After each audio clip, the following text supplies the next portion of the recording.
I want to break down an animation for you today. About 10 years ago when I found this animation, it had a really big influence on me because, strictly speaking, this was an amateur animation made by a fan of animes we saw on TV, but it was matching and sometimes even surpassing the quality of the official anime.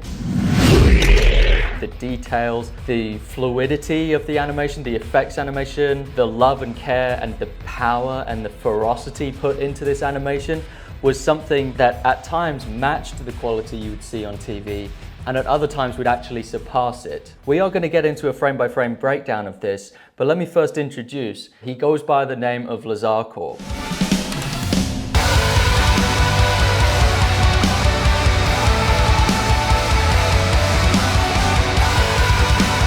He created a very influential animation that's kind of like part of internet culture in the animation community today. That's what I would call it. A fictional fight between Ichigo from the Bleach animated series and Pain from the Naruto series, matching fighters from different franchises. And this is like a staple in animation communities today. But I think this one's particularly special because of the level of quality he was able to attain in this. And since making this fan animation, he has been very busy creating commercial work for paying clients. And he's been generous enough to show his process of how he creates these animations on his channel. Now, he doesn't speak English. He's a Russian animator, which means you kind of have to put on the auto-translate and read what he's saying for his explanation for his creative process. But if you're willing to do that, you could learn a lot from his YouTube channel.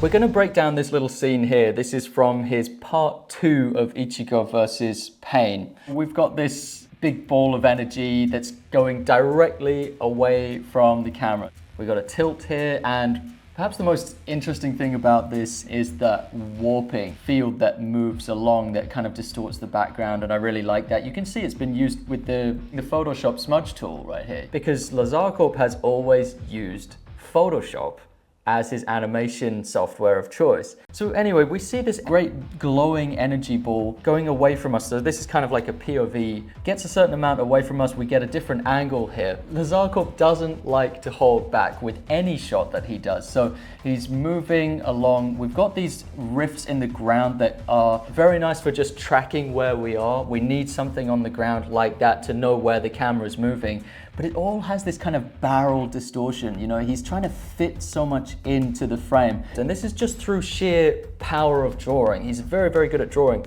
So we track this ball, we see it from a different angle here. There's a nice kind of wisp that's following that energy ball.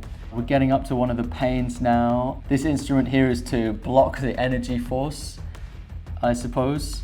And it kind of gets blocked before it reaches him. There must be some kind of invisible energy field, and so it kind of splashes over this energy field in these different directions. It doesn't actually reach him. We've got a lot of layers going on. You can see that depicted in the colors. You've got a kind of shadow layer here, pink, purple, engulfing the character, and then you've got the dust kicked up from the floor, which is all around. A little bit of splashback coming here. I really like seeing what he does with these effects animations because it's always interesting to me.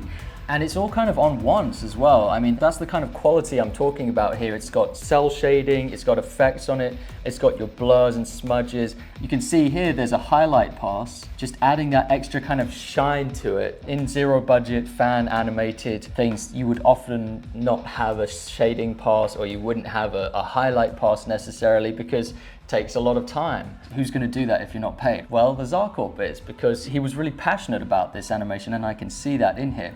Anyway, we're watching how this develops. There's a lot of detail here in the different shapes around the back. Okay. Now we cut to inside this vortex sphere. We've got these leaf shapes, and if you watch what they do, that's really nice, isn't it? So the hair raises up. We can see from the outside that the purple is engulfing him, it's encircling him. And then we've got a few leaves in the foreground. If you just watch this one, it doubles back on itself. like that. So they're all following their own paths in 3D space. So he's got a good command of 3D space. Now we go back outside, and this is what I really like, a nice spherical ball shape, and it's really packed in tight. You can feel it spinning round. Now let's have a look at this complementary air waves, shock waves, swirling around this ball to support it.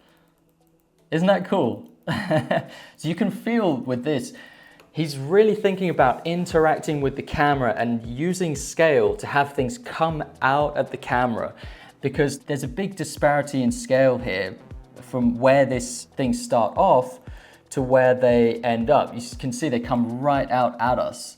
So he's always thinking about interacting with the camera, having things pop out at you, using scale to do that. And then meanwhile, have a look at what happens to this ball.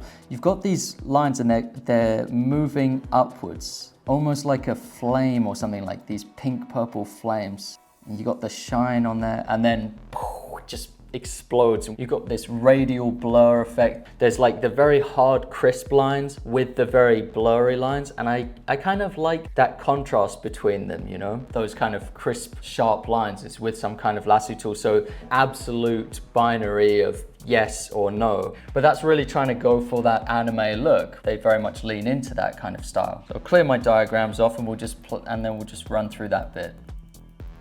Flows very nicely. Yeah, okay, so it massively expands, and have a look at this. While this ball of energy is kind of doing its thing, it's really complex and rippled on the surface, just like the surface of water that's been disturbed. And then it kind of settles into a much smoother shape. And we got this maybe like some kind of force, like some kind of wind that's shaking the whole ball of energy. You can track that shape as it moves around. It's moving around to the other side, and then it's replaced by another one, you know. And he makes this kind of effects animation look so effortless, but you look at it and you're also like, how did he do that? Like, how did he come up with that? And I'm sure he was very inspired by the original animes that this was influenced by, you know. Part of it he's reverse engineered, but also part of it he brings something else to the table as well that gives it a unique style. So let's move through that. Yeah. And then we find out that it's been kind of sucked in. So yeah, it massively expands in size, has a nice shake to it, and then it sucks itself back into that tight spiral. We've got the, what is it? I can't remember what this power is exactly from the original series, but this frame is really nice. Look at that. You've got that kind of armored design that's overlaid on him. Nice pose and everything. Now I'm gonna just move through these frames so you can see it. Wow, look at that.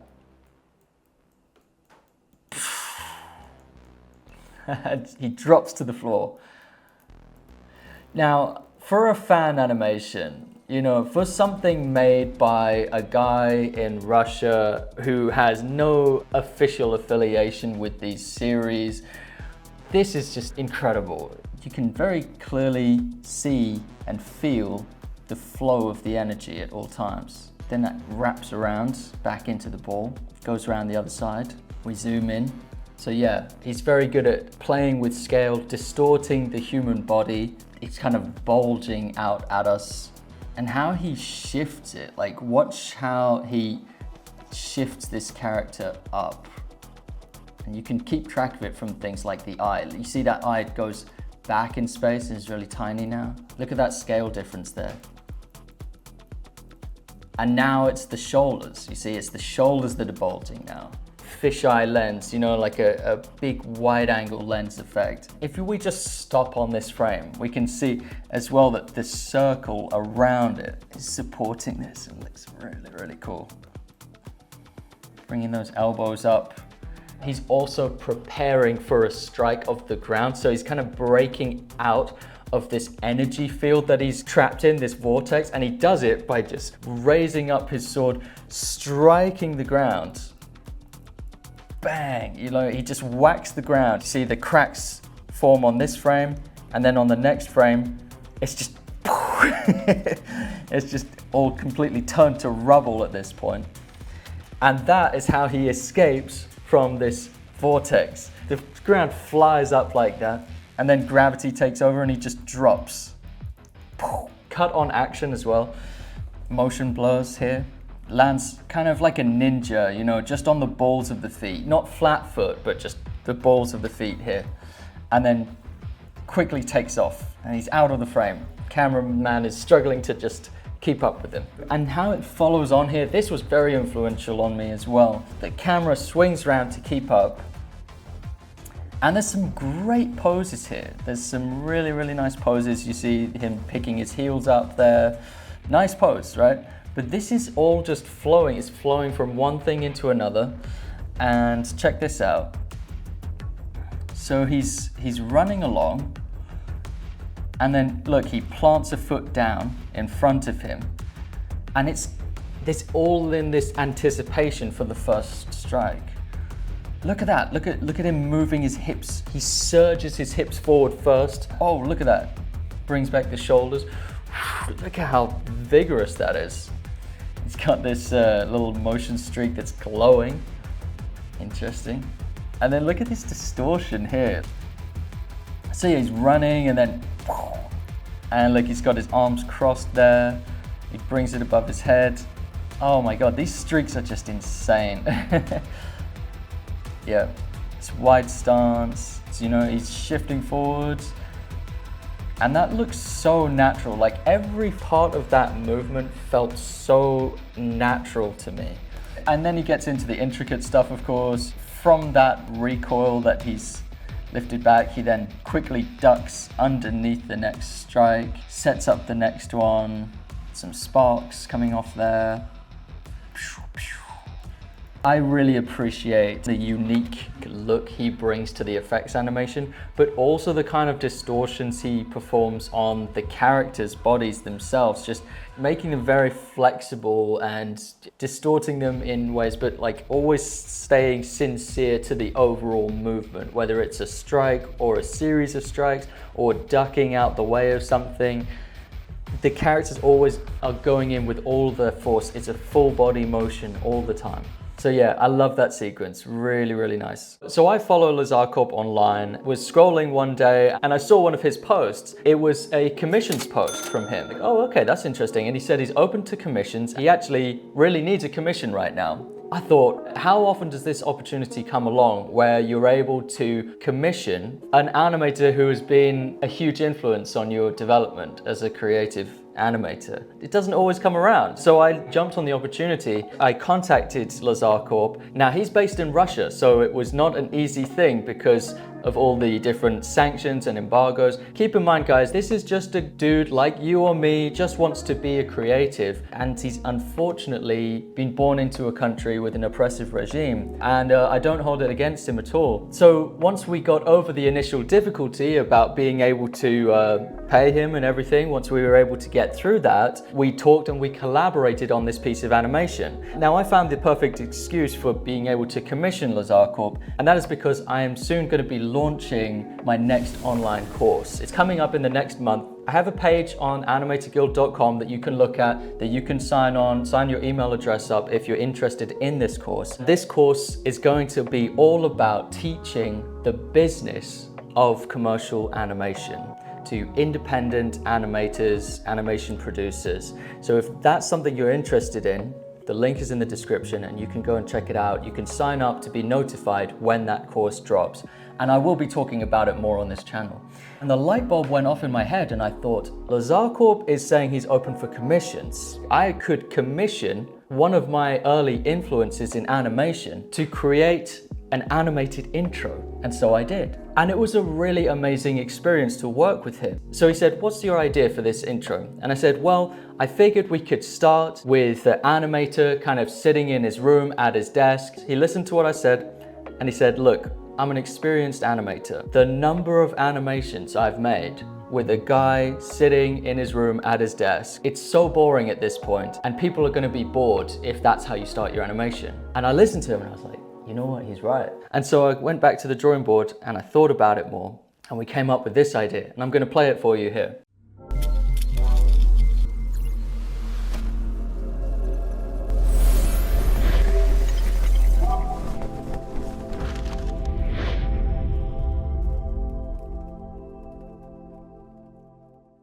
So that's the intro that I was able to commission Lazar Corp. This was a crazy experience for me. It's like a once in a lifetime opportunity. This is something that you can do. Look, I don't need to tell you that the economy in Russia right now is not good. And this has been very destructive for his business because of what's been happening geopolitically. So that's partly why I wanted to make this video, because some of you watching might need a really slick looking animation made, and this is the guy who can make it. So I wanted to put the word out there for this amazing animator who I now regard as a friend as well as a colleague and an inspiration. I'll leave the details in the description for you. Make sure also to check out the webpage that I've set up for Turning Pro, the new course that's going to teach business skills to animators. See if you're interested in that. You can just sign up with your email address to be notified of when that course launches. I've been working for years on that course in the background, creating all kinds of tools and things to help animators who want to become professionals. If you're not at a professional level yet, I still think it's worth learning for when you need it. When you think you're ready to become a professional in animation, it will be useful to you to learn the business of animation as you are learning how to animate. You understand? Don't leave this problem until later when you find that you need the work, but you don't have the skills to be able to attract work and negotiate with clients. You're going to want to learn this before you're ready, preferably. I'll see you in the next video. Goodbye.